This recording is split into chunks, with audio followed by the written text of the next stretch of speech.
Marlène Jobert est un des monuments de l'art dramatique français. Elle a partagé l'affiche et la scène avec les plus grands acteurs de son époque, comme Yves Montand, sur lequel elle donne son avis dans un entretien pour la revue Schnock, n'épargnant pas le comédien de la folie des grandeurs. Malgré l'arrêt de sa carrière en 1989, Marlène Jobert est restée dans les esprits des cinéphiles français comme l'une des actrices les plus prolifiques des années 1960-70.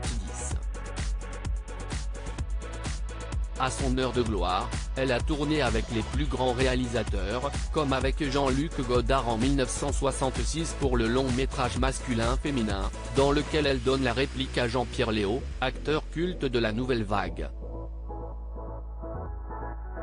Pendant de nombreuses années, la comédienne a illuminé le cinéma français, enchaînant les rôles cultes, comme celui de Mélancolie dans Passager de la pluie, ou bien Charlotte dans Les Mariés de l'an 2. Si Marlène Jobert a mis de côté sa superbe carrière, c'est pour pouvoir s'occuper de ses deux filles, Joy et Eva, qu'elle a eues avec Walter Green.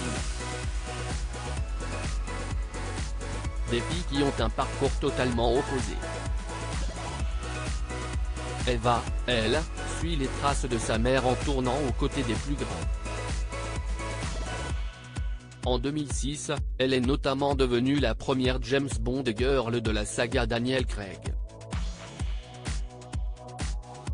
Bien qu'aujourd'hui, Marlène Jobert laisse sa fille briller, elle revient souvent sur sa carrière en interview, comme ce mois-ci pour le nouveau numéro de la revue Schnock, dans laquelle elle n'hésite pas à donner son avis, sans part, sur de nombreux acteurs, notamment Yves Montand. Cela n'a pas été très simple. Ce n'est pas la première fois que Marlène Jobert évoque sa mauvaise entente avec Yves Montand. Déjà en 2014, l'actrice expliquait pourquoi elle avait abandonné le tournage du film Max et les Ferrailleurs, laissant sa place à Romy Schneider, disant de Yves Montand qu'il avait été une grosse déception. Dans le nouveau numéro de la revue Schnock, Marlène Jobert revient sur le caractère d'Yves Montand. Avec Montand, cela n'a pas été très simple non plus. Il était très exigeant, débordant d'énergie, visant toujours la perfection. Être sa partenaire a été une leçon pour moi.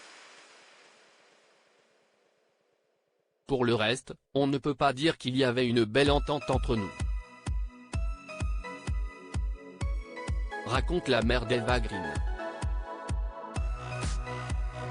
Par la suite, elle évoque aussi le fait que l'acteur de comme Icare était fâché contre elle, pour une raison particulière, il était très charmeur, trop. Et insistant. Comme j'avais refusé ses avances, il a été blessé dans son orgueil et me l'a fait payer au cours des représentations. Autant sur scène il avait un immense talent, autant l'homme n'était pas commode, conclut l'actrice.